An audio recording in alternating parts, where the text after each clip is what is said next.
Let's review this next question together. The inheritance pattern for a dominant disorder is shown below. The shaded symbols represent individuals who are affected by the disorder. So this is a pedigree, and when you see a pedigree, first you have to know what the shaded symbols mean. So we're going to write out to the side. 9:30. Let's review this next question together. The inheritance pattern for a dominant disorder is shown below. The shaded symbols represent individuals who are affected. So this is a pedigree, and remember with pedigrees, we need to make a key so that we know exactly what the shaded symbols mean. So in this one it says shaded is affected, and affected is dominant. Okay, so this is a dominant trait. So if an organism is shaded in, they are dominant. If they are not shaded, so if they're a white shape, they're going to be recessive.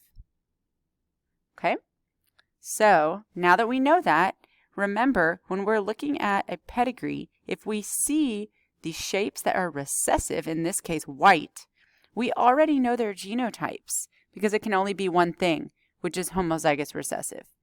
So the question's asking what are the genotypes of the parents in generation 1, which is right here. We want to know this circle and this square right here. Now, remember, anything that is white is recessive. It's not shaded. And we're going to do those first because we know their genotypes. We're using the letter B according to our answer choices. So we know that this circle has the genotype of homozygous recessive. We also know this square is homozygous recessive. And this circle is homozygous recessive. And this square is homozygous recessive because all of the white shapes are going to could only be homozygous recessive. Now, to find out the gray shaded in ones, because they're dominant, we need to look around to see if we can figure out if they're heterozygous or homozygous dominant. So we need to know about the very top box, this man here.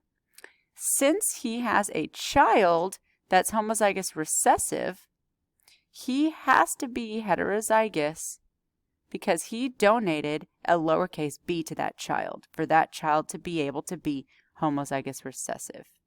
So he must be heterozygous. And hopefully that will help you answer the question.